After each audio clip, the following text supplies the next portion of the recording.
نحمده ونصلي ونسلم على رسوله الكريم أما بعد فأعوذ بالله من الشيطان الرجيم بسم الله الرحمن الرحيم يا أيها الذين آمنوا ادخلوا في السلم كافة ولا تتبعوا خطوات الشيطان إنه لكم عدو مبين قال النبي محمد رسول الله صلى الله عليه وسلم المرء مع من أحب أو كما قال عليه الصلاة والسلام شفه نظرة الرحيم الكاشف للكرب صنه عن كل الهلاك سيدي خير النبي غوث اعظم بمن بيسر اسامہ مدد قبلہ دی مدد کعبہ ایما مدد یا صاحب الناہور كل ناصری في السمع والأعضاء وحسن الباصر وبطول عمر لا بعمر قاصر یا مجمع الخیرات عبد القادر. معزز علماء کرام، میرے محترم بزرگوں اور دوستوں، اللہ تعالیٰ کا شکر و احسان کہ اللہ تعالیٰ نے مجھے آپ حضرات کے سامنے لب کشائی کا موقع عطا فرمایا. اللہ تعالیٰ سے دعا ہے کہ اللہ تعالیٰ مجھے حق کہنے کی توفیق عطا فرمائے. ہم سب کو اللہ تعالیٰ حق سن کر حق کو قبول کرنے اور اس پر عمل کرنے کی توفیق عطا فرمائے. محترم حضرات، ماشاءاللہ اس مسجد کا نام رضا مسجد ہے اور بڑی خوبصورت بڑی شان کے ساتھ اس کو سجایا گیا ہے، اور کیوں نہ ہو اللہ کا گھر ہے، اور ساتھ ہی ساتھ بہت اچھے انتظامات دیکھے گئے. یہاں بڑی خوشی ہوئی. اللہ تعالیٰ آپ سب کو، جن جن لوگوں نے اس میں حصہ لیا ہے، سب کو خوب جزائے خیر سے نوازے. اعلیٰ حضرت امام اہل سنت کے تعلق سے کئی لوگ کئی طرح کی باتیں پیش کرتے ہیں. کئی علماء سے آپ اعلیٰ حضرت کی تعریف ہی تعریف سنتے ہیں، اور کچھ لوگ اعلیٰ حضرت کو کرٹیسائز کرنے میں بھی لگے ہوئے ہیں، اور کچھ لوگ اعلیٰ حضرت جیسا بننے کی کوشش میں بھی لگے ہوئے ہیں. But what I wanted to present here is اعلیٰ حضرت امام احمد رضا رحمۃ اللہ تعالیٰ علیہ نے جو خود فرمایا وہ حق ہے یا نہیں، اس پر انشاءاللہ ہم ذرا اینالائز کرنے کی کوشش کریں گے.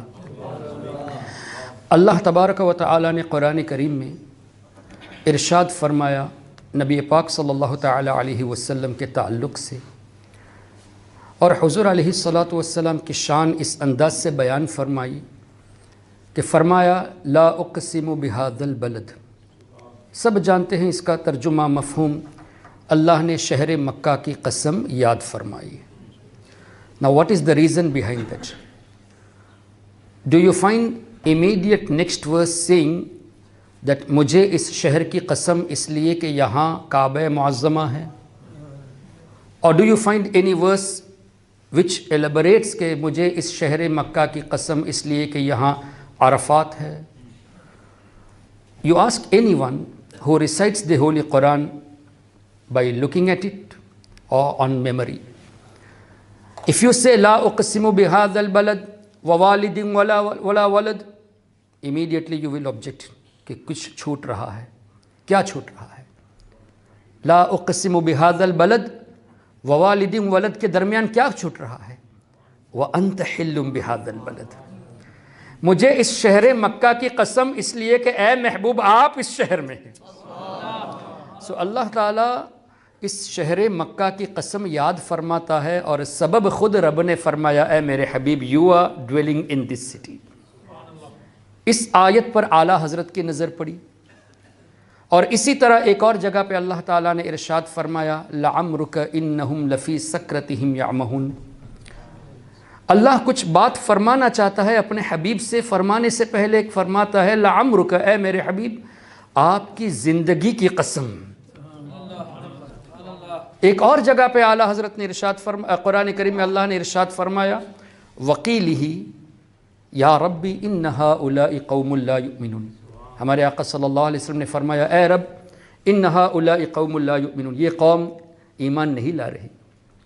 اللہ نے فرمایا وقیلہ اے میرے محبوب آپ نے جو وہ الفاظ ارشاد فرمائے کہ ان ہؤلاء قوم لا یؤمنون، یہ قوم ایمان نہیں لاتی، اے میرے حبیب آپ کے اس کلام کی قسم، what you said from your blessed mouth، اس کلام کی قسم ان آیتوں پر نظر پڑی اعلیٰ حضرت کی تو اعلیٰ حضرت جھوم اٹھے اور فرماتے ہیں وہ خدا نے ہے مرتبہ تجھ کو دیا، نہ کسی کو ملے نہ کسی کو ملا۔ اب یہ وہ خدا نے جو مرتبہ تجھ کو دیا، یہ کون سی آیت سے ثابت ہے کہ نہ کسی کو ملے نہ کسی کو ملا؟ Now how do we prove this, that the status what our Nabi sallallahu alaihi wasallam possess is unimaginable؟ کسی کو وہ مقام نہ دیا گیا نہ دیا جائے گا. One should have evidence for that. اور ہمارا یہ دعویٰ ہے کہ اعلیٰ حضرت کے کلام الحمدللہ قرآن اور حدیث کی روشنی میں ہیں، تو یقیناً دلائل تو ملیں گے. It is our duty as well to search for it, so that if someone is objecting on our aqidah, we should be able to provide the answer accordingly. اللہ تعالیٰ نے ارشاد فرمایا تلک الرسل، یہ رسولوں کی جماعت ہے، فضلنا بعدہم علی بعد، ہم نے بعض کو بعض پر فضیلت بخشی. We have given status to some prophets over other messengers. اب اس سے کیا پتہ چلا؟ ایک سبق یہ ملتا ہے کسی بھی اللہ کے نبی کا تذکرہ ہو، جیسے تمام نبی بلند و بالا، ہر چیز میں اعلیٰ، ان کی کوئی مثل نہیں ہوتے، کوئی ان کی مثال نہیں پیش کر سکتا. نبیوں سے افضل ہوتے ہیں رسول. رسول بھی نبی ہوتے ہیں لیکن ان کے مراتب اور زیادہ. اور رسولوں میں 5 اولو العزم ہیں جن کے مراتب سب سے اعلیٰ ہیں، جیسے حضرت نوح علیہ السلام، حضرت ابراہیم علیہ السلام، حضرت موسیٰ علیہ السلام، حضرت عیسیٰ علیہ السلام اور ہمارے آقا صلی اللہ علیہ وسلم.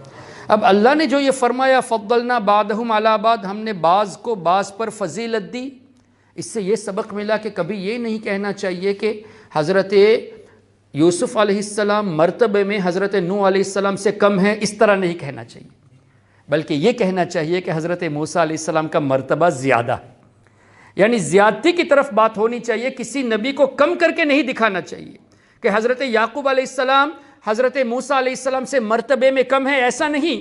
حضرت موسیٰ علیہ السلام کا مرتبہ حضرت یعقوب علیہ السلام سے بڑھ کر ہے، اس انداز سے کہنا چاہیے. پھر اللہ نے فرمایا منہم من کلم اللہ، ان میں سے بعض وہ ہے جن سے اللہ نے کلام فرمایا. کون؟ حضرت موسیٰ علیہ السلام سے کلام فرمایا اللہ نے، اور ہمارے آقا صلی اللہ علیہ وسلم سے اللہ نے کلام فرمایا.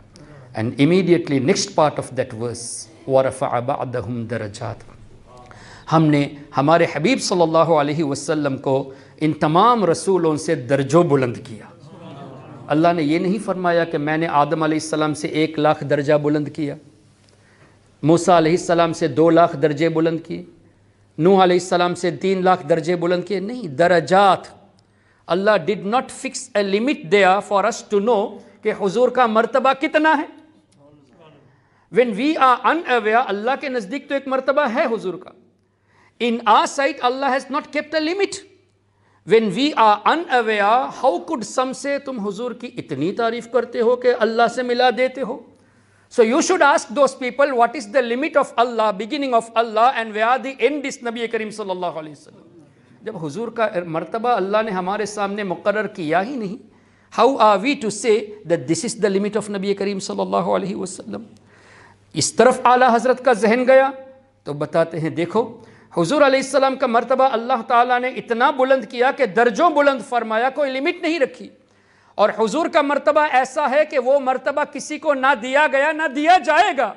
تو اپنے کلام میں ارشاد فرمایا وہ خدا نے ہے مرتبہ تجھ کو دیا، نہ کسی کو ملے نہ کسی کو ملا، کہ کلام مجید نے کھائی شہا تیرے شہر و کلام و بقا کی قسم. کلام کی قسم وقیلہ یا ربی ان ہؤلاء قوم لا یؤمنون. بقا کی قسم، زندگی کی قسم، لعمرک انہم لفی سکرتہم یعمہون. شہر کی قسم لا اقسم بہذا البلد وانت حل بہذا البلد. اب مجھے بتائیے ہمارے امام نے جو یہاں بات کہی ہے یہ قرآن کے موافق ہے یا خلاف ہے؟ عین قرآن کے موافق ہے. پھر مرتبے کی بات آئی تو اعلیٰ حضرت اور جھوم اٹھے، فرمانے لگے یا رسول اللہ آپ کے مراتب کو اللہ نے اتنا بلند فرمایا کہ وَلَلْآخِرَةُ خَيْرٌ لَكَ مِنَ الْأُولَى، ہر آنے والی گھڑی پچھلی گھڑی سے بہتر. Next moment is better than the previous moment. یہ بات میں نے ابھی 3-4 سیکنڈ پہلے کہی. اس کا مطلب اب حضور کا مرتبہ اور بڑھ گیا، اب دوبارہ اور بڑھ گیا. Every moment increasing. Status of Nabi Kareem sallallahu alaihi wasallam is being elevated every moment. ہر وقت سرکار کا مرتبہ بڑھتا جا رہا ہے. جب بڑھتا جا رہا ہے, how do we know what is the end of Nabi Kareem sallallahu alaihi wasallam? پھر مزید اللہ نے فرمایا وَرَفَعْنَا لَكَ ذِكْرَكَ. دیکھیے اس میں past tense کا صیغہ ہے. We have exalted your remembrance for you. ہم نے آپ کے لیے آپ کے ذکر کو بلند کیا ہے, کریں گے نہیں. We have raised your remembrance. We have exalted your remembrance for you. تو حضور کا مرتبہ تو بلند ہے ہی, ان کا ذکر تو ہے ہی. اللہ نے ان کے ذکر کو بلند کیا. جب اللہ نے بلند کر دیا تو ہم کیوں تذکرہ کرتے ہیں, ہم کیوں نعت پاک پیش کرتے ہیں؟ The reason is not that کہ ہم حضور کے لیے دعا کریں گے کہ یا اللہ تیرے حبیب پر درود و سلام نازل کر تبھی حضور کا مرتبہ بڑھے گا. نہیں. Then why do we recite? جب حضور کا مرتبہ اللہ نے بڑھا لیا, بڑھاتا ہے, تذکرہ بڑھا لیا, چرچا کر لیا, then why do we talk about him? This is not that we are giving him any benefit. No. In order for us to get the benefit by the wasila of Nabi Kareem sallallahu alaihi wasallam. اور وہ benefit کیا ہے؟ اللہ کے حبیب صلی اللہ علیہ وسلم کا مبارک فرمانا کہ مجھ پر ایک مرتبہ درود پڑھو اللہ 10 رحمتیں نازل فرماتا ہے. So you see, in order to get the rahmat of Allah, we are reciting salawat and salam upon Nabi Kareem sallallahu alaihi wasallam. And not only that, 10 گناہ بھی معاف کیے جاتے ہیں, 10 درجات بھی بلند ہوتے ہیں. اس کا مطلب ایک آدمی اگر روزانہ یہ عادت ڈال دے کہ میں صبح 100 مرتبہ درود شریف پڑھوں گا, شام میں 100 مرتبہ پڑھوں گا, تو 200 ہو گئے ٹوٹل. تو 200 into 10 2000 نیکیاں لکھی جائے گی, 2000 رحمتیں, 2000 گناہ معاف کیے جائیں گے, 2000 درجات بلند کیے جائیں گے. How easy formula is this for us what our Nabi gave for you to increase your status, for you to get your status elevated? Recite salawat upon me. For you to get your sins eliminated, for you to get your sins wiped out, recite salawat and salam upon me. For you to get the blessings of Allah, recite salawat and salam upon me. اور اسی طرح جتنا زیادہ ہم درود پاک سرکار کی بارگاہ میں پیش کریں گے, اس سے حدیثوں کی روشنی میں یہ پتہ چلتا ہے کہ ہماری تمام حاجات اللہ تعالیٰ درود کی برکت سے پورا فرما دیتا ہے. سو نبی پاک صلی اللہ تعالیٰ علیہ وسلم کے درجات کے لیے ہم دعا کرتے ہیں کہ یا اللہ, فار ایگزامپل اذان ہوتی ہے, اذان کے بعد جو دعا پڑھتے ہیں اللہم رب ہذہ الدعوۃ التامہ والصلاۃ القائمہ آتی سیدنا محمد الوسیلۃ والفضیلہ. اے اللہ تو تیرے حبیب پاک صلی اللہ علیہ وسلم کو وسیلہ, مقام وسیلہ عطا فرما, یعنی ایک اسٹیشن عطا فرما, ان کے درجات کو بلند فرما. والدرجۃ الرفیعہ وبعثہ مقاما محمودا, انہیں تو مقام محمود عطا فرما. الذی وعدتہ, جس کا تو نے وعدہ کیا. اب مجھے بتائیے, اللہ نے تو قرآن میں ارشاد فرما دیا عسیٰ ان یبعثک ربک مقاما محمودا, اے حبیب ان قریب ہم آپ کو مقام محمود عطا کریں گے. When Allah has told that we will give you مقام Mahmood, why do we pray یا اللہ you grant him مقام, انہیں تو مقام محمود عطا فرما, ان کے درجات بلند فرما. Why do we ask for that? When Allah has already raised his status, every moment he is being elevated, why are we asking for the elevation of the status of our Nabi sallallahu alaihi wasallam? When Allah has granted him maqam mahmud, why are we asking for the maqam mahmud to be given to him? Some would say, because I have heard some saying who follow the creed of Wahhabism, دیکھو تم کیا سرکار سے مدد مانگتے ہو, ہم ان کے لیے دعا کرتے ہیں, ہماری دعا سے اللہ ان کے درجات کو بلند کرتا ہے. معاذ اللہ رب العالمین. These statements are given by those followers. Now you should respond to them in this manner. First of all, let them recite it again. وَبَعَثْهُ مَقَامًا مَحْمُودًا الَّذِي وَعَدْتَهُ. Ya Allah, grant him that status of maqam mahmud for which you have already promised. تو اب جب already promised کی بات آ گئی تو تمہارا دعا کرنا نہ کرنے سے ایسا نہیں ہے, اللہ تو دے ہی دیا, اللہ تو انہیں دے گا, اللہ نے عطا فرما دیا, وعدہ فرما دیا. تو اللہ تو وعدہ فرما دیا تو تمہارے کہنے سے نہیں دیتا, بلکہ تم خود یہ بولتے ہو کہ یا اللہ وہ مقام عطا فرما جس کا تو نے وعدہ فرمایا ہے. اب سوال یہ پیدا ہوتا ہے, when Allah has granted him, why do we pray? ہمیں کیا, کس لیے ہم حضور کے لیے اس طرح دعا کرتے ہیں؟ اس میں حکمت کیا ہے؟ نبی پاک صلی اللہ علیہ وسلم نے اس طرح فرمایا, جو اذان کے بعد اس طرح میرے لیے دعا کرے گا میری شفاعت اس کے لیے حلال ہو جائے گی. So we are reading that dua for our benefits, to gain the shafaat of Nabi Kareem sallallahu alaihi wasallam. یہ ہے ہمارے آقا صلی اللہ علیہ وسلم کے مقام. جب اتنا بلند مقام ہے جس کو کوئی کمپریہنڈ نہیں کر سکتا تو اعلیٰ حضرت جھوم اٹھے، اے آقا میں آپ کو کن کن الفاظوں سے یاد کروں؟ What are the terms should I use for you یا رسول اللہ؟ کون سے ایسے الفاظ ہیں جو میں آپ کی بارگاہ میں یوز کر سکوں؟ کئی بزرگوں نے تو ایسے ایسے کلام لکھ دیے، جیسے حضرت حسان بن ثابت رضی اللہ تعالیٰ عنہ، خلقت مبرئا من کل عیب کأنک قد خلقت کما تشاء، یعنی آپ ہر عیب سے پاک ہو یا رسول اللہ صلی اللہ علیہ وسلم، ایسا لگتا ہے کہ اللہ نے آپ کو جیسا آپ نے چاہا ویسا بنایا ہے. اور حضرت جامی رحمت اللہ تعالیٰ علیہ نے غالباً یہ لکھا، بلغ العلا بکمالہ کشف الدجا بجمالہ حسنت جمیع خصالہ صلو علیہ وآلہ. اور ایک اور کلام، لا یمکن الثنا کما کان حقہ بعد از خدا بزرگ توئی، قصہ مختصر، یعنی حضور کی تعریف آپ کرتے جاؤ کرتے جاؤ کرتے جاؤ، ایک وقت ایسا آئے گا کہ الفاظ ختم ہو جائیں گے، سرکار کی تعریف ختم نہیں ہوگی. اور اسی کو امام بوصیری رحمت اللہ تعالیٰ علیہ نے اپنے انداز میں قصیدہ بردہ شریف میں فرمایا، فَإِنَّ فَضْلَ رَسُولِ اللَّهِ لَيْسَ لَهُ حَدٌ. حضور کے فضائل و مناقب ایسے ہیں کہ جس کی کوئی حد نہیں ہے، اللہ نے کوئی انتہا نہیں رکھی، اللہ ان کو بڑھاتا جا رہا ہے. ہمارے نزدیک کوئی لمیٹیشن اللہ نے رکھی نہیں ہے. اس لیے فَإِنَّ فَضْلَ رَسُولِ اللَّهِ لَيْسَ لَهُ حَدٌّ فَيُعْرِبَ عَنْهُ نَاطِقٌ بِفَمِهِ. تمام دنیا کے لوگ مل کر بھی اپنی زبانوں کو حضور کے تذکرے میں لگا دیں گے، سب کی زبانیں سوکھ جائے گی، زندگیاں ختم ہو جائے گی، سرکار کی تعریف کبھی ختم نہیں ہوگی. اب کیا فرماتے ہیں امام بوصیری جب ہمارے آقا کی یہ شان ہے، فَانْسُبْ إِلَىٰ ذَاتِهِ مَا شِئْتَ مِنْ شَرْف وَانْسُبْ إِلَىٰ قَدْرِهِ مَا شِئْتَ مِنْ عِظَمِ. جیسے جیسے الفاظ سرکار کے شایع نشان ہو، ان الفاظوں سے حضور کا تذکرہ کرتے رہو. ہاں ایک بات، دع مدعته النصارى في نبيهم واحكم بما شئت مدحا فيه واحتكمي.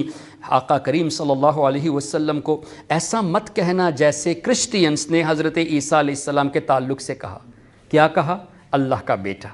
اللہ کا بیٹا نہ کہو، اس کے علاوہ جیسے چاہو سرکار کی تعریف کرو. یعنی اللہ تبارک و تعالیٰ سے کسی کو شریک نہ کرو، اس کے علاوہ یو کین پریز نبی کریم صلی اللہ علیہ وسلم the way you want in proper manner. اس حدیث کو لے کر جہاں ہمارے آقا نے فرمایا میری تعریف میں ایگزیجریٹ مت کرنا، مبالغہ نہ کرو، جس طرح کرسچینس نے حضرت عیسیٰ علیہ السلام کے ساتھ کیا. اب مبالغہ انہوں نے کیا اللہ کا بیٹا بنا دیا. دس از واٹ ایگزیجریشن از. انہوں نے اللہ کا بیٹا بنا دیا. تو حضور تو فرماتے ہیں کہ مجھے اللہ کا بیٹا مت کہنا، اس کے علاوہ میری تعریف کرو وہ الگ بات ہے، but don't call me a son of Allah like the Christians did. اب اس حدیث کو لے کر کچھ لوگ کہتے دیکھا سرکار نے خود فرمایا میری زیادہ تعریف نہ کرو. سی ہاؤ مس کوٹنگ از دس. حضور نے تعریف سے منع نہیں کی. تعریف تو سرکار علیہ السلام نے اس طرح سراہا کہ حضرت حسان بن ثابت کے لیے مسجد میں ممبر عطا کر دیا اور دعاؤں سے نوازا. اللہم ایدہ بروح القدس، اے اللہ جبریل علیہ السلام کے ذریعے ان کی مدد فرما. اس سے کیا پتہ چلا؟ فرشتے مدد کرتے ہیں اللہ کی عطا سے. اور یہ لوگ کہتے ہیں کہ اللہ کے علاوہ کوئی مدد نہیں کر سکتا. تو حضور کو بارے میں یہ کیا کہیں گے کہ جہاں حضور نے خود فرمایا جبریل کے ذریعے مدد فرما، تو کیا معاذ اللہ اکارڈنگ ٹو دیم ہمارے آقا نے غلط کیا؟ نہیں. دراصل بات یہ ہے تمام مدد اللہ ہی کی طرف سے ہے. میں آپ سے مدد چاہوں گا، آپ مجھ سے مدد چاہیں گے، یہ بھی اللہ کی دی ہوئی طاقت سے ہی ہے. جبریل علیہ السلام کی مدد بھی اللہ کی دی ہوئی طاقت سے، اولیاء انبیاء اہل بیت کی مدد بھی اللہ کی دی ہوئی طاقت سے. فرق اتنا ہے کہ اللہ کی مدد ذاتی ہے اور یہ مدد اللہ کی عطا سے ہے. So this difference has to be understood. اب کوئی خالی یہ کہے نہیں اللہ کے سوا کوئی مدد نہیں کر سکتا. آیت کریمہ پیش کر دیا، ہم آیت کا انکار نہیں کرتے. وَمَا لَكُم مِّن دُونِ اللَّهِ مِّن وَلِيٍّ وَلَا نَصِيرٍ. اللہ نے فرمایا اللہ کے سوا تمہارا کوئی حامی و ناصر نہیں، کوئی مددگار نہیں اللہ کے سوا. We have to accept. اب اس آیت کو لے کے کہتے دیکھو حضور بھی مدد نہیں کر سکتے، غوث و خواجہ مدد نہیں کر سکتے، اس لیے کہ اللہ نے فرما دیا. تو آپ ان سے یہ پوچھے کیا اللہ نے یہ نہیں فرمایا قرآن میں انما ولیکم اللہ ورسولہ، بے شک اللہ تمہارا مددگار، اللہ کے رسول تمہارے مددگار. اب اس آیت کے بارے میں کیا کہو گے؟ اور اگلا حصہ والذین یقیمون الصلاۃ ویؤتون الزکاۃ وہم راکعون، اللہ کے نیک بندے بھی مددگار ہیں. پھر فإن اللہ هو مولا وجبریل وصالح المؤمنین والملائکۃ بعد ذلک ظہیر. جبریل علیہ السلام مددگار ہیں، نیک مسلمان صالح المؤمنین مددگار ہیں، فرشتے مددگار ہیں، اللہ ہی نے تو فرمایا۔ اب کیا پتہ چلا؟ ہم اہل سنت والجماعت تمام آیتوں پر ایمان رکھتے ہیں، ہم یہودیوں کی طرح نہیں ہیں۔ افتؤمنون ببعض الکتاب وتکفرون ببعض، کہ بعض آیتوں پر ایمان رکھے اور بعض کو جھٹلا دے، جیسے آج کل کے وہابی نجدی فالوورز کرتے ہیں، ان کی مرضی کے مطابق، ان کے سیلف ڈیزائرز کے مطابق نوجوانوں کو کنٹرول کرنے کے لیے قرآن کریم کو مس کوٹ کرتے نظر آ رہے ہیں۔ وہ کیا کرتے ہیں؟ صرف ان آیتوں کو پیش کرتے ہیں اور اس کو ایویڈنس کے طور پہ کہتے ہیں دیکھو اللہ نے نبیوں کو طاقت نہیں دی، جبکہ رب نے خود فرمایا میرے رسول مددگار ہیں۔ ہم اہل سنت والجماعت تمام آیتوں پر ایمان رکھتے ہیں، فرق بھی سمجھتے ہیں کہ اللہ کی مدد ذاتی ہے، نبیوں کی طرف سے جو مدد آتی ہے، فرشتوں کی طرف سے جو مدد آتی ہے وہ اللہ کی عطا سے ہے۔ تو اب میں یہ عرض کر رہا تھا، نبی پاک صلی اللہ تعالیٰ علیہ وسلم کے مراتب کے تعلق سے امام بوصیری نے فرمایا کہ حضور کو اللہ کا بیٹا نہ کہو، جیسے نصرانیوں نے حضرت عیسیٰ علیہ السلام کے بارے میں کہا۔ اس حدیث پاک کو مسکوٹ کر کے ہمیں سرکار کی ثنا خوانی سے روکتے ہیں، اور کچھ لوگ جو اپنے آپ کو شیخ الحدیث بھی کہلاتے ہیں اور ایسے ہی کرسچینز کو راضی کرنے کے لیے کہتے ہیں کہ تم بھی بلیورز میں شامل ہو۔ جو کرسچینز اللہ کے نبی عیسیٰ علیہ السلام کو اللہ کا بیٹا تصور کرتے ہیں، ان کی محفل میں جا کر ان کے سامنے یہ کہتے کہ تم بھی بلیورز میں شامل ہو۔ ہمارا ان سے ایک مطالبہ ہے، اگر آپ نے یہ کہہ دیا کرسچین کی مجلس میں کہ جو مسلمان حضرت عیسیٰ علیہ السلام کو نہیں مانتا وہ کافر ہے، یقیناً صحیح ہے، کسی ایک نبی کا انکار کرنا بھی کفر ہے، لیکن یہ بھی تو کہو کہ تم اگر میرے نبی کو نہیں مانتے تو تم بھی کافر ہو۔ صرف اتنا کیوں کہتے ہو کہ ہم اگر تمہارے نبی کو نہ مانے تو ہم کافر ہیں؟ یہ بھی کہو کہ اے کرسچینز تم ہمارے نبی کو نہیں مانو گے تو تم بھی کافر ہو۔ ہمیں کسی سے کمپرومائزنگ پالیسی کی ضرورت نہیں ہے، جو عقیدہ ہے اس کو کھلم کھلا بیان کرنے کی ضرورت ہے۔ خیر میں یہ عرض کر رہا تھا نبی پاک صلی اللہ علیہ وسلم کے مراتب کے تعلق سے، اب اعلیٰ حضرت نے دیکھا کہ امام بوصیری نے بھی یہ فرمایا کہ تمام لوگ مل کر بھی سرکار کی تعریف کرے تو تعریف ختم نہیں ہو سکتی، لوگوں کی زبانیں سوکھ جائے گی، زندگیاں ختم ہو جائے گی۔ اور اسی طرح حضرت حسان بن ثابت، امام اعظم امام ابو حنیفہ اور تمام بزرگان دین نے سرکار علیہ السلام کی اس طرح تعریف کی۔ اب اعلیٰ حضرت جھوم اٹھے، فرماتے ہیں یا رسول اللہ کن کن الفاظوں سے میں آپ کو یاد کروں؟ سرور کہوں کہ مالک و مولا کہوں تجھے؟ Should I call you server? Should I call you Malik? Should I call you مولا؟ What should I call you یا رسول اللہ؟ کن کن الفاظ سے میں آپ کو یاد کروں؟ سرور کہوں کہ مالک و مولا کہوں تجھے، باغ خلیل کا گل زیبا کہوں تجھے؟ یا رسول اللہ تیرے تو وصف، آپ کی جو کوالٹیز ہیں، عیب تناہی سے ہے بری، ختم ہونے کے عیب سے بھی پاک ہے، کسی چیز کا ختم ہونا بھی عیب ہے۔ اے اللہ کے رسول آپ کی شان یہ ہے کہ آپ تو ختم ہونے کے عیب سے بھی پاک ہے، آپ کی کوالٹیز ختم ہونے کے عیب سے پاک ہے۔ جب آپ کی یہ شان ہے، حیران ہوں میرے شاہ میں کیا کیا کہوں تجھے، میں کیا کیا کہوں تجھے۔ اور اس کو اور آسان لفظوں میں اعلیٰ حضرت کے بڑے صاحبزادے مولانا حامد رضا خان رحمۃ اللہ تعالیٰ علیہ نے کیا خوب فرمایا۔ فرماتے ہیں محمد مصطفیٰ نور خدا، نام خدا تم ہو، شہ خیر الورا، شان خدا، صلی علی تم ہو، حبیب کبریا تم ہو، امام الانبیاء تم ہو، محمد مصطفیٰ تم ہو، محمد مجتبیٰ تم ہو، غریبوں درد مندوں کی دوا تم ہو، دعا تم ہو، فقیروں بے نواؤں کی صدا تم ہو، ندا تم ہو، ہمارے ملجا و ماوا ہمارا آسرا تم ہو، سہارا بے سہاروں کا شہ ہر دو سرا تم ہو، حسینوں میں تم ہی تم ہو، نبیوں میں تم ہی تم ہو، کہ محبوب خدا تم ہو، نبی الانبیاء تم ہو۔ اس طرح کی تعریف کرتے گئے اور آخر میں فرماتے ہیں یا رسول اللہ کن کن الفاظوں سے میں آپ کو یاد کروں؟ آپ کی شان اتنی بلند و بالا، لیکن یا رسول اللہ ہم آپ کو اللہ تو نہیں کہہ سکتے، خدا کہتے نہیں بنتی، خدا کہتے نہیں بنتی، جدا کہتے نہیں بنتی، ہم خدا بھی نہیں کہتے، کہہ نہیں سکتے، اور خدا نے آپ کو وہ قرب عطا فرمایا کہ خدا سے جدا بھی نہیں کہہ سکتے۔ خدا کہتے نہیں بنتی، جدا کہتے نہیں بنتی، اب کیا نتیجہ؟ خدا پر اس کو چھوڑا ہے، وہی جانے کہ کیا تم ہو۔ آپ کی شان کیا ہے وہ اللہ کے سوا کوئی جان ہی نہیں سکتا، اللہ نے وہ مقام آپ کو عطا فرمائے۔ پھر قرآن کریم میں آپ دیکھیں اللہ نے ارشاد فرمایا والضحیٰ واللیل اذا سجا والشمس وضحاہا واللیل اذا یغشا. آپ تفسیر اٹھا کر دیکھ لیجئے، اس میں ایک معنی ڈان کا ہے کہ ڈان کی قسم، لیل میں رات کی قسم، لیکن کچھ تفاسیر میں یہ لکھا ہوا ہے یہاں ضحیٰ سے مطلب نبی پاک صلی اللہ علیہ وسلم کے چہرے اقدس کی قسم اللہ یاد فرماتا ہے. اور تفسیر میں واللیل سے یہ لکھا ہوا ہے کہ یہاں سرکار علیہ السلام کی زلف مبارک کا تذکرہ ہو رہا ہے. اعلیٰ حضرت نے جب ان آیتوں کو دیکھا، ان تفاسیر پر نظر پڑی تو جھوم اٹھے. فرماتے ہیں ہے کلام الہی میں شمس و ضحیٰ، ہے کلام الہی میں شمس اور ضحیٰ، یا رسول اللہ تیرے چہرہ نور فضا کی قسم. اور قسم شب تار رات واللیل، قسم شب تار میں راز یہ تھا کہ حبیب کی زلف دوتا کی قسم. اللہ نے آپ کے چہرے اقدس کی قسم یاد فرمائی، اللہ نے آپ کے زلف مبارک کی قسم یاد فرمائی. اب اعلیٰ حضرت کے ان اشعار کو دیکھ کر لوگ کہتے ہیں دیکھو اعلیٰ حضرت نے ایگزیجریٹ کیا. والضحیٰ سے مطلب یہ کیسے لے لیا کہ حضور کا چہرہ مبارک ہے، واللیل سے یہ مطلب کیسے لے لیا کہ یہاں زلف مبارک مراد ہے.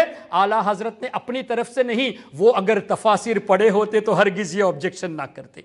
تفسیر اگر پڑھے ہوتے تو ضرور ان باتوں کو پاتے کہ اعلیٰ حضرت نے جو لکھا ہے وہ تفاسیر کی روشنی میں لکھا ہے. پھر مزید امام اہل سنت فرماتے ہیں یا رسول اللہ آپ کی شان تو یہ ہے کہ چاند شق ہو، پیڑ بولے، جانور سجدہ کرے.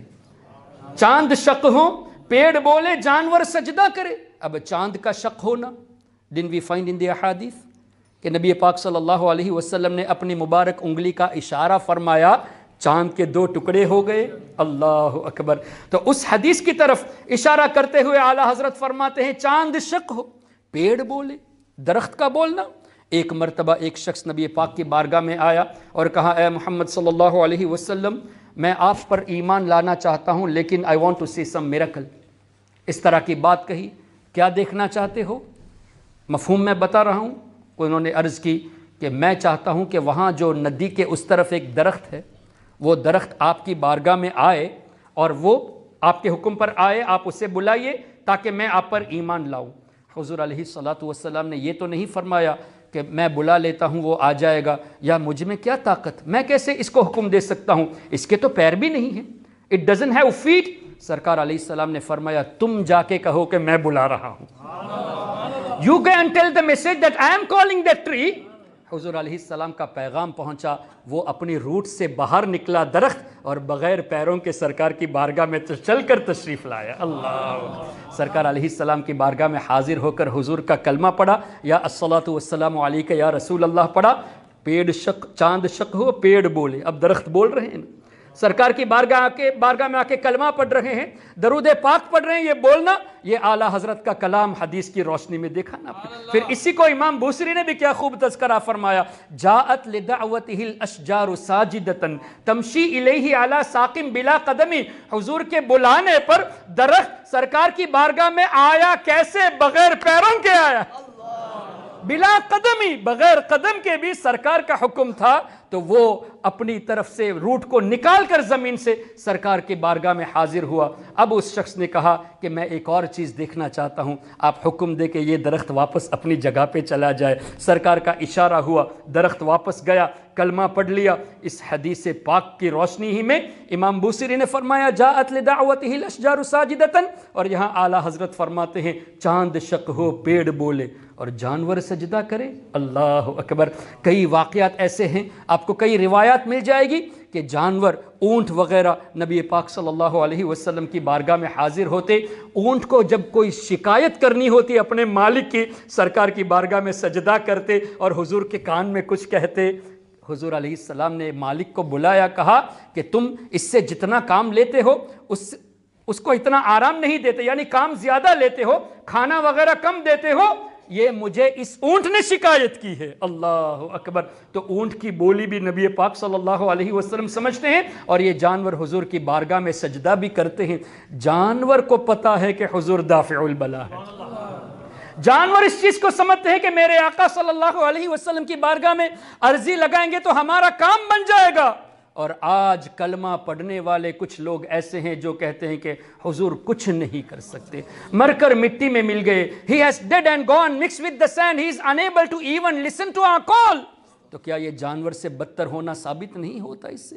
اللہ تعالیٰ ہم سب کے ایمان و عقیدے کی حفاظت فرمائے۔ تو میں یہ عرض کر رہا تھا، آپ امام اہل سنت کے کلام کو پڑھیے، بغور پڑھیے اور حدیثوں کی طرف توجہ لگائیے، قرآن کریم کی تفسیر دیکھیں، آپ کو انشاءاللہ یہ کلام قرآن اور احادیث کی روشنی میں ملیں گے۔ اب اعلیٰ حضرت نے جو قرآن کریم کی روشنی میں ہمارے آقا صلی اللہ علیہ وسلم کی تعریف کی، اس کا مقصد کیا تھا؟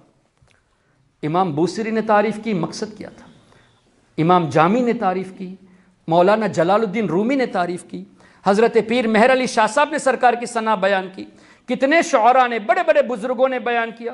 امام اعظم امام ابو حنیفہ جیسے مجتہد امام فرماتے ہیں، یا سید السادات جئتک قاصدا، یا رسول اللہ آپ تو ساداتوں کے بھی سادات ہیں، سید السادات ہیں، میں آپ کی بارگاہ میں ایک مانگنے کی حیثیت سے آیا ہوں، ایک بھیک مانگنے والا فقیر کی حیثیت سے، یا رسول اللہ میں آپ کی بارگاہ میں آیا ہوں۔ انا طامع بالجود منک ولم یکن لابی حنیفۃ فی الانام سواک، یا رسول اللہ میں آپ کی بارگاہ میں پیاسا بن کے آیا ہوں، ابو حنیفہ کا آپ کے سوا ہے کون یا رسول اللہ؟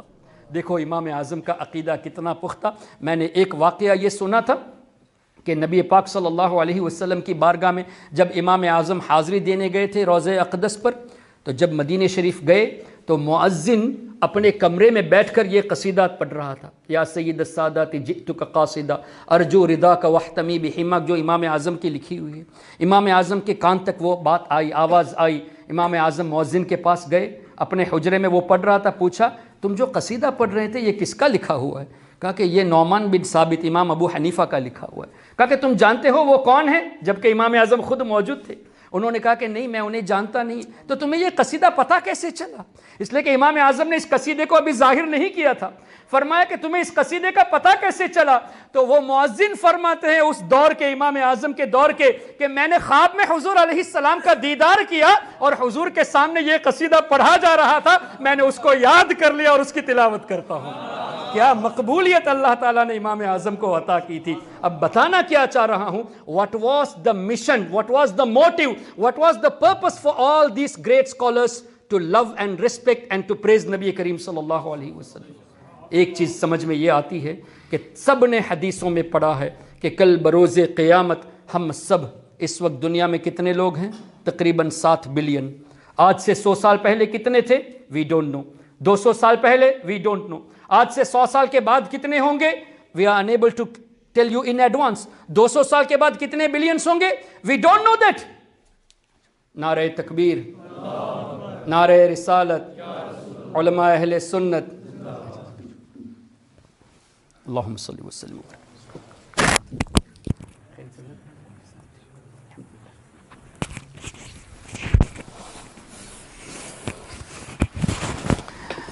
ہمیں اس کا اندازہ نہیں ہے کہ how many people are going to be there after 100 years, after 200 years, after 300 years۔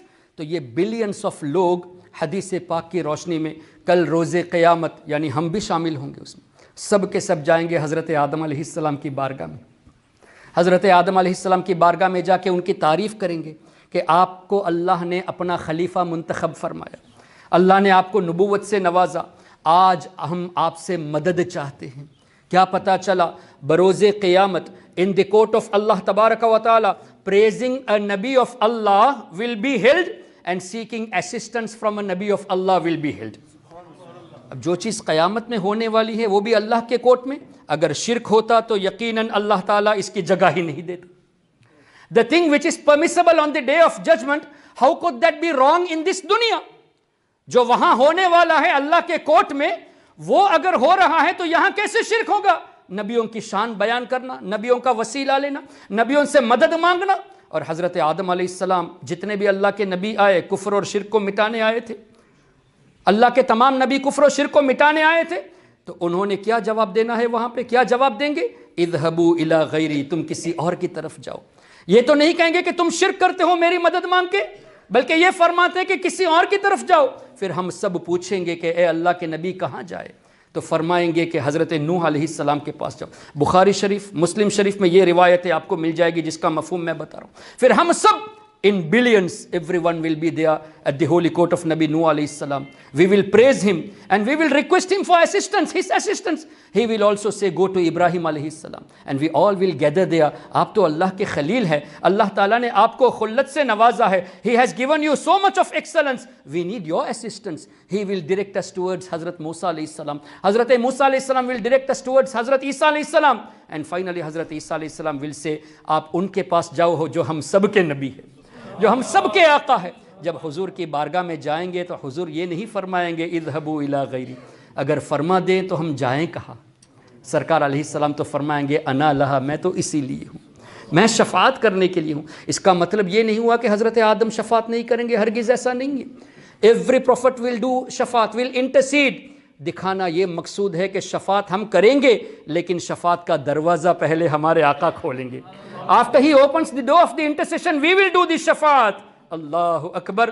تو نبی پاک صلی اللہ علیہ وسلم کی بارگاہ میں سب جائیں گے, حضور کی وہاں تعریف کریں گے. خود سرکار نے فرمایا اولین اور آخرین مقام محمود میں میری تعریف کریں گے سب کے سب. اب اندازہ کیجئے 7 بلین تو اب ہے نا, ٹوٹل مان لیتے ہیں 100 بلین یا 200 بلین یا 300 بلین, جتنا اللہ کی مرضی, اللہ نے جتنے انسان کو پیدا کرنا ہے یا کرے گا, وہ سب دیکھ کر billions of people will be there. یہاں کسی جگہ کوئی عالم دین آئے, کوئی شیخ آئے تو 1000 لوگ ان کی طرف دوڑیں گے تو کتنی بھیڑ نظر آتی ہے. وہاں 1000 نہیں, لاکھ نہیں, بلینس آف پیپل سرکار کی بارگاہ میں دوڑتے ہوئے آتے ہوں گے, اور سب کے سب سرکار کی وہاں تعریف بیان کرتے ہوں گے. کیا منظر وہ ہوگا کہ کوئی کہہ رہا ہوگا اے شہنشاہ مدینہ الصلاۃ والسلام, کوئی کہہ رہا ہوگا یا نبی سلام علیک, کوئی کہہ رہا ہوگا اپنے انداز میں مصطفیٰ جان رحمت پہ لاکھوں سلام. اللہ اکبر. اب اعلیٰ حضرت کی نظر جب اس حدیث پاک پر پڑی تو اعلیٰ حضرت فرماتے ہیں خلیل و نجی, مسیح و صفی, سبھی سے کہیں بھی بنی. حضرت ابراہیم علیہ السلام کے پاس گئے, حضرت آدم علیہ السلام کے پاس گئے, حضرت نوح علیہ السلام کے پاس گئے, کہیں بھی بنی بات نہیں بنی. کیوں نہیں بنی؟ یہ بے خبری کہ خلق پھری کہاں سے کہاں تمہارے لیے. ہم نے جبکہ حدیث میں پڑھ لیا کہ ایٹ لاسٹ آ نبی will be opening the door of the شفاعت. سرکار جب شفاعت شروع فرمائیں گے, اس کے بعد انبیاء کرام, اولیاء کرام, علماء کرام, بچے, حفاظ, علماء شفاعت کریں گے. تو جب ہم نے پڑھ لیا تو کیوں نہ پہلے حضور کی بارگاہ میں جائیں. Why will we go to حضرت آدم علیہ السلام first, then to حضرت نوح علیہ السلام, and step by step finally towards our Nabi sallallahu alaihi wasallam? Why is this going to happen? اللہ اکبر. اعلیٰ حضرت نے اس کو سمجھا دیا. یہ بے خبری کہ خلق پھری کہاں سے کہاں تمہارے لیے. اللہ تعالیٰ اس وقت لوگوں کے ذہنوں سے اس بات کو نکال دے گا کہ ہم نے حدیثوں میں پڑھا کہ سٹیپ بائی سٹیپ جا کر آخر میں سرکار کی بارگاہ میں جانا ہے تو پہلے حضوری کی بارگاہ میں جائے. نہیں, اللہ تعالیٰ لوگوں کے ذہنوں سے اس بات کو ہٹا دے گا, وہ بھول جائیں گے اور سب اللہ کے مرضی سے حضرت آدم علیہ السلام کے پاس ہی پہلے جائیں گے, اس کے بعد حضرت نوح علیہ السلام کے پاس جائیں گے. وجہ کیا ہے؟ اس کو آسان لفظوں میں استاد زمن شہنشاہ سخن مولانا حسن رضا خان رحمت اللہ تعالی علیہ نے فرما دیا کہ فقط اتنا سبب ہے, فقط اتنا سبب ہے. دس از دا وزڈم بیہائنڈ دا روز محشر کہ انعقاد بزم محشر میں فقط اتنا سبب ہے انعقاد بزم محشر میں کہ ان کی شان محبوبی دکھائی جانے والی ہے. On that day, the excellence, the status of Nabi Kareem sallallahu alaihi wasallam is to be shown to every creation of Allah. That means all the human being from day one until Qiyamah, everyone will be witnessing the status of Nabi Kareem sallallahu ta'ala alaihi wasallam. So the purpose is in محفلوں میں آنا, نعت پاک پڑھنا. جتنے بزرگوں نے نعت پاک پڑھی, جتنے اولیاء کرام نے نعت پاک پڑھی, پرپس کیا ہے؟ سب جانتے ہیں کہ کل یہ کام ہمیں کرنا ہے. What are we going to do tomorrow? They started practicing here now itself. تو ہمارے بزرگوں کے نقش قدم پر چلتے ہوئے we also should talk on the excellence of نبی کریم صلی اللہ علیہ وسلم. Unfortunately we find it less today. حضور 2-3 منٹ میں انشاءاللہ ختم کر دیتا ہوں.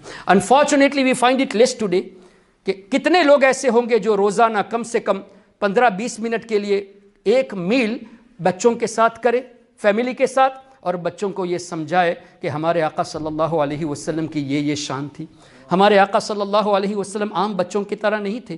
بچے پیدا ہوتے ہیں تو روتے ہیں، لیکن نبی پاک صلی اللہ علیہ وسلم پیدا ہوئے تو سجدہ فرمایا، امت کی بخشش کے لیے دعائیں فرمائی. ہم لوگ جب باہر جاتے ہیں دھوپ ہوتی ہے تو کچھ فرق نہیں پڑتا، لیکن آقا کریم صلی اللہ علیہ وسلم باہر جاتے، دھوپ ہوتی تو بادل آ کے کور کر لیتے تھے، بادل کور کر لیتے تھے. ہمارے پسینے سے لوگ بھاگتے ہیں، لیکن نبی پاک صلی اللہ علیہ وسلم کے مبارک پسینے کو لوگ عطر کی طرح یوز کرتے ہیں، اس کو سنبھال کے رکھتے ہیں. ہم کہیں تھوک دے تو لوگ اس سے گھن کھاتے ہیں، کہتے ہیں کہ یہ بیڈ مینس ہے، لیکن نبی پاک صلی اللہ علیہ وسلم اپنے مبارک لعاب کو کسی جگہ ڈال دے، کنویں میں ڈال دے تو وہ پانی ہمیشہ کے لیے میٹھا ہو جاتا. These differences are to be taught to your children today. جب آپ اس طرح سرکار کے شان بیان کریں گے تو ان کے دل میں حضور کی محبت پیدا ہوگی. And if we ignore this today, how can we expect from the children to love and honor نبی کریم صلی اللہ علیہ وسلم؟ اور اگر جس دن انہوں نے حضور کو honor کرنا چھوڑ دیا، اس دن بربادی شروع ہو جائے گی. اس لیے make sure you educate yourself and you educate your children on the true aqidah of Ahlus Sunnati wal Jama'ah, and tell them that the love of Nabi Kareem sallallahu alayhi wasallam is the source of our salvation. یہی محبت ہماری نجات کا ذریعہ ہے. جب یہی محبت نجات کا ذریعہ ہے تو اسی پر فوکس کریں. حضور کی محبت کے ساتھ قرآن پڑھیں گے تو یقیناً ایمان پر قائم رہیں گے، حدیث پڑھیں گے ایمان پر قائم رہیں گے، اور بغیر محبت کے پڑھیں گے تو آپ نے دیکھ لیا قرآن کریم سے ہی کافی لوگ مسکوٹ کر کے گمراہیت کی طرف جاتے ہیں. اللہ تعالیٰ ان سے ہماری حفاظت فرمائے.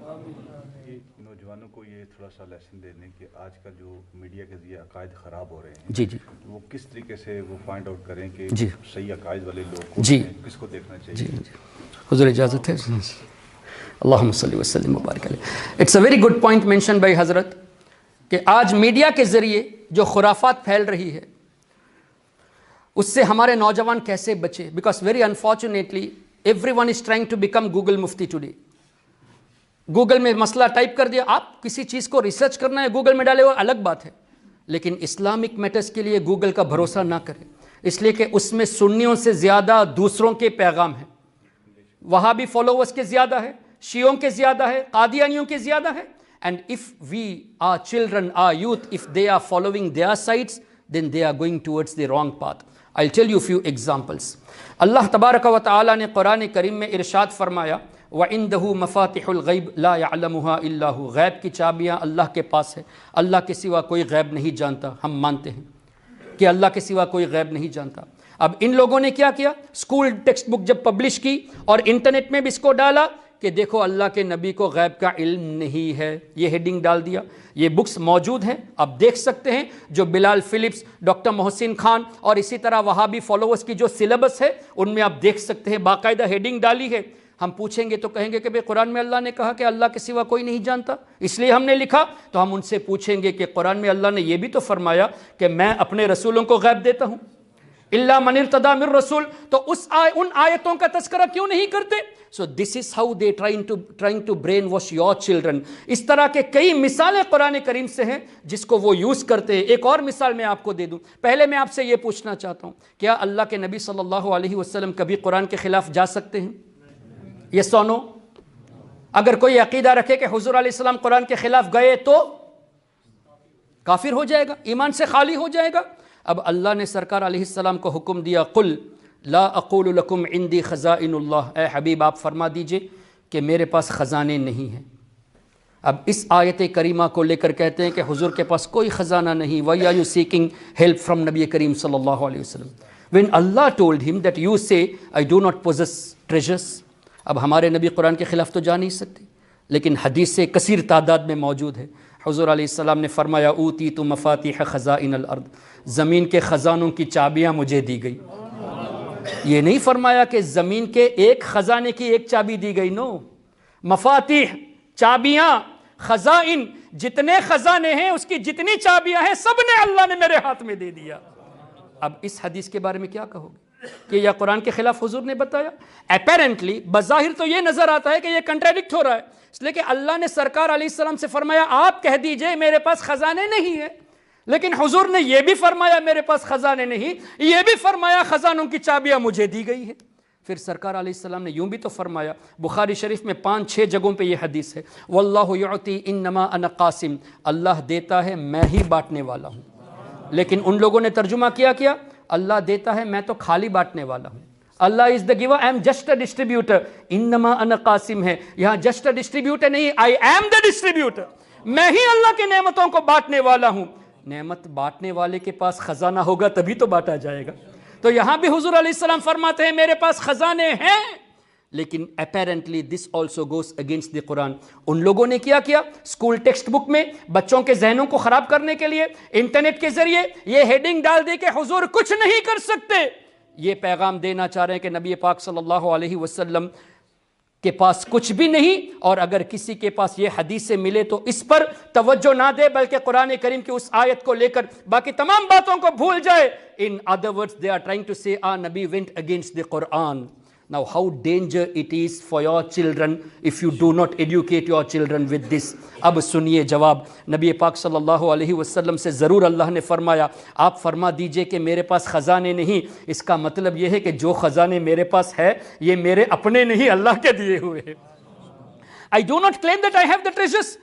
یہ جو خزانے میرے پاس ہے یہ میرے اپنے نہیں ہیں، میں کلیم نہیں کرتا کہ یہ سب میرے پاس ہے یہ میرے اپنے ہیں، نہیں، یہ سب اللہ کا دیا ہوا ہے۔ مفہوم کچھ اور ہے اور یہ بتاتے کچھ اور ہے، مفہوم کچھ اور ہے، یہ بتاتے کچھ اور ہے۔ تبھی تو سرکار علیہ السلام نے فرمایا میں بانٹنے والا ہوں۔ اور اس میں بھی ایک مزے کی بات، یہ مشکات شریف میں یہ حدیث پاک کتاب العلم میں ہے۔ اب جب یہ حدیث پاک ہم نے وہابیوں کے سامنے پیش کی تو کہتے ہیں نہیں حضور صرف علم بانٹتے ہیں اور کچھ نہیں بانٹتے۔ اب مجھے بتائیے علم سے بڑی کون سی دولت؟ جب سرکار علیہ السلام علم جیسی عظیم دولت بانٹتے ہیں تو باقی تمام چیزیں بانٹنا کون سی مشکل ہو گئی؟ Everything is apparent and further in the holy Quran. نعمتیں دیتا کون ہے؟ اللہ دیتا ہے، لیکن اللہ نے کیا فرمایا؟ وَلَوْ أَنَّهُمْ رَضُوا مَا آتَاهُمُ اللَّهُ وَرَسُولُهُ۔ کیا ہی اچھا ہوتا کہ مسلمان اس بات سے راضی ہو جاتے جو اللہ نے دیا اور اس کے رسول نے دیا۔ تو اللہ دیتا ہے، لیکن اللہ یہ فرماتا ہے مسلمان اس بات سے راضی ہو جائے جو اللہ نے دیا اور اللہ کے رسول نے دیا۔ تو ہمارا کسی کے سوال پر یہ کہنا کہ آپ کی طبیعت کیسی ہے، ہم کہتے ہیں الحمدللہ اللہ کا کرم ہے اور اس کے رسول کا کرم ہے، یہ صحابہ کرام کا طریقہ ہے۔ اس لیے کہ اللہ نے فرمایا کیا ہی اچھا ہوتا مسلمان یہ کہتے ہیں کہ ہم اس بات سے خوش ہیں جو اللہ نے دیا اور اللہ کے رسول نے دیا۔ اور کچھ لوگوں کے چہرے بگڑتے ہوئے دیکھیں آپ، اگر یہ کہے کہ اللہ اور اس کے رسول کا کرم ہے، بگڑتے ہیں، یہ بھی قرآن میں ہے۔ اللہ نے فرمایا وما نقموا الا ان اغناهم الله ورسوله من فضله۔ منافقوں کو کون سی چیز بری لگی؟ یہی نا کہ مسلمانوں کو اللہ نے بے نیاز کیا، اللہ کے رسول نے بے نیاز کیا۔ بے نیاز کرنے والی ذات اللہ کی ہے، لیکن رب فرماتا ہے میں نے بے نیاز کیا، میرے رسول نے بے نیاز کیا۔ اب قرآن کریم میں اللہ تعالیٰ نے حضور کی یہ شان بیان کی، لیکن یہ لوگ ہیڈنگز میں ٹیکسٹ بک میں ڈال دیتے ہیں کہ حضور مالک نہیں ہے، حضور مختار نہیں ہے، حضور علیہ السلام کے پاس علم نہیں ہے۔ therefore be careful, protect your children۔ اس کے لیے آپ کو کیا کرنا چاہیے؟ how are you going to segregate, how are you going to identify, how are you going to differentiate this? I'll give you a small formula۔ اگر آپ ممکن ہو، حضرت صاحب موجود ہے، دیگر علماء آپ کے شہر میں موجود ہے، ایک میری آپ سے ریکویسٹ ہے، اگر آپ کرنا چاہے اس ارادے سے کہ ہم اپنے ایمان کو بھی بچا سکیں اور اپنے بچوں کے ایمان کو بھی بچا سکیں، I just require 1 hour from you once a week۔ ایک ہفتے میں صرف 1 گھنٹہ، صرف 1 گھنٹہ ایک ہفتے میں۔ بہار شریعت کا پہلا حصہ جو عقیدے کا باب ہے، اس میں تقریباً 11-12 ٹاپکس ہیں۔ ہفتے میں ایک ٹاپک آپ پڑھ لیں گے اپنے امام کے پاس، اپنے علاقے کے سنی عالم کے پاس، 12 ہفتے یعنی 3 مہینے میں آپ کا یہ کورس پورا ہو جائے گا۔ Just 3 months spending 1 hour from yours 1 week۔ ایک ہفتے میں 3 مہینے میں یہ کورس پورا ہو جائے گا، پھر ایک اور 3 مہینہ چاہیے۔ جاء الحق مفتی احمد یار خان نعیمی رحمۃ اللہ علیہ کی اس کتاب کو دیکھیں، اس میں سے ہمارے جو عقائد ہے اس کو قرآن کی روشنی میں پڑھے، احادیث کی روشنی میں پڑھے، تفاسیر کی روشنی میں پڑھے، اور ان لوگوں کے آبجیکشنز جو لکھے ہوئے ہیں اس کو بھی پڑھے، ان آبجیکشنز کا جواب کیسے دیا جائے اس کو بھی پڑھے۔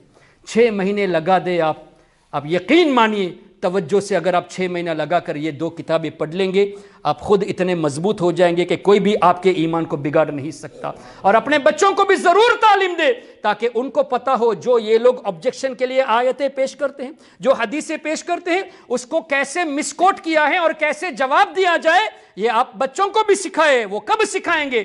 آپ جب خود سیکھیں گے تب آپ سکھا سکیں گے، تبھی آپ کنٹرول کر پائیں گے۔ اور ایمان کو ایسا مضبوط بنا لو، ایسا مضبوط بنا لو جیسے اعلیٰ حضرت امام اہل سنت نے فرمایا۔ بلکہ یہ وہ شعر مجھے یاد نہیں آتا اس وقت، مولانا حسن رضا خان رحمۃ اللہ تعالیٰ علیہ نے یہ شعر فرمایا۔ اعلیٰ حضرت کا بھی اسی طرح کا ایک شعر ہے، مولانا حسن رضا خان فرماتے ہیں مجھ سے کیا لے سکے عدو ایمان۔ ہاں، اعلیٰ حضرت کا شعر بھی الحمدللہ یاد آ گیا۔ اعلیٰ حضرت فرماتے ہیں یا رسول اللہ صلی اللہ علیہ وسلم، تو نے اسلام دیا، تو نے جماعت میں لیا۔ اللہ نے ہمیں جو اسلام کی دولت دی آپ کے صدقے میں دی ہے، آپ نے اپنی جماعت میں ہمیں شامل کر کے ہمیں آپ کا غلام بنا دیا، اور یہ تو آپ کی طرف سے دیا ہوا عطیہ ہے نا، گفٹ ہے، اور گفٹ دے کر واپس لیا نہیں جاتا۔ ایمان ایسا ہونا چاہیے کہ یا رسول اللہ یہ ایمان آپ کا دیا ہوا گفٹ ہے، کوئی نجدی ہم سے آپ کے ایمان کو لوٹ نہیں سکتا۔ You should be firm on your ایمان کہ تو نے اسلام دیا، تو نے جماعت میں لیا، تو کریم، پھرتا ہے اب کوئی عطیہ تیرا؟ کریم دینے والا دے کر واپس گفٹ کو لیتا ہے، ایسا نہیں ہوتا۔ ایمان کو ایسا رکھنا چاہیے۔ اور اعلیٰ حضرت کے بھائی مولانا حسن رضا خان نے کیا خوب اور تفصیل کے ساتھ فرما دیا، مجھ سے کیا لے سکے عدو ایمان، دشمن اور مجھ سے ایمان لے سکے؟ دشمن میں اتنی طاقت جو میرے ایمان کو لوٹ سکے؟ یہ کب ہوگا کانفیڈنس؟ جب ہم عقائد پڑھیں گے، ان کے آبجیکشن پڑھیں گے، اس کے آنسرز پڑھیں گے، تبھی ہم مضبوط ہو سکیں گے۔ ایسا ہو گیا تو اب فخر سے کہو مجھ سے کیا لے سکے عدو ایمان۔ کیسے دشمن مجھ سے ایمان لے سکتا ہے؟ یا رسول اللہ وہ بھی دیا ہوا تیرا، آپ کا دیا ہوا ایمان دشمن مجھ سے لے سکے؟ یہ ہو ہی نہیں سکتا۔ So you should make your belief such firm and educate your children, your youths, so that they don't go towards the creed of Wahhabism. If they go there, صرف 1 منٹ کے اندر انشاءاللہ کوشش کرتا ہوں، یہ بچے کل آپ کو مشرک کہہ بیٹھیں گے۔ ایون ٹوڈے دے سے ہمارے باپ دادا نے یا رسول اللہ کے صدا لگا کر شرک کر دیا۔ آپ کو پتا ہے شرک کتنا سیویہ گناہ ہے، کتنا بڑا کفر ہے کہ اس کی مغفرت نہیں ہے۔ ان اللہ لا یغفر ان یشرک بہ، اللہ نے فرمایا میں شرک کرنے والے کو معاف نہیں کروں گا، اس کے لیے معافی نہیں ہے۔ تو باپ دادا کو مشرک کہہ دیا، اس کا مطلب ایمان سے خالی کر دیا۔ ایمان سے خالی ہو گئے تو علماء کرام موجود ہے، پوچھ لیجئے حضرت نکاح باقی رہے گا یا ٹوٹ جائے گا؟ نکاح ٹوٹ جائے گا، اور نکاح ٹوٹ گیا تو حضرت رابطہ حلال کا ہوا یا حرام کا ہوا؟ حرام کا ہوگا۔ جو آج کل نوجوان ان وہابی ٹیچنگز کو پڑھ کر اپنے باپ دادا کو مشرک کہتے ہیں، وہ اپنے باپ دادا کو حلال ہی نہیں کہتے بلکہ حرام ہی کہتے ہیں۔ واٹ اے شیم! جب باپ دادا کو مشرک کہو گے تو ان سے جو اولاد پیدا ہوئی آپ کے ماں باپ، ان کو اپنے حرامی کہہ دیا، حلالی نہیں کہا، انلیجٹیمیٹ چائلڈ کہا، اور اپنے ماں باپ کو مشرک کہہ کر یہ خود کو حلالی ثابت نہیں کرتے۔ کتنے شرم کی بات ہے، اس لیے کہ یہ آج وہابی فالوورز ہیں، ان کے باپ دادا رہے ہوں گے، اس سے اوپر تو سب سنی ہی تھے نا، تو جتنے سنی تھے ان سب کو مشرک کہہ کر یہ اپنے پورے خاندان کو غیر حلالی ثابت کرتے ہیں۔ کہیں کل آپ کا بچہ آپ کو یہ نہ کہہ بیٹھے۔ Tomorrow if your child say that you are a mushrik, then they are regarding your parents as illegitimate and they regard themselves also illegitimate. Therefore, make sure to protect your children. For that, you must learn the true aqidah of Ahlus Sunnati wal Jama'ah. Allah hum sab ke iman wa aqideh ki hifazat farmaye. Wa akhiru da'wana alhamdulillahi rabbil alamin. Wassalamu alaikum wa rahmatullah.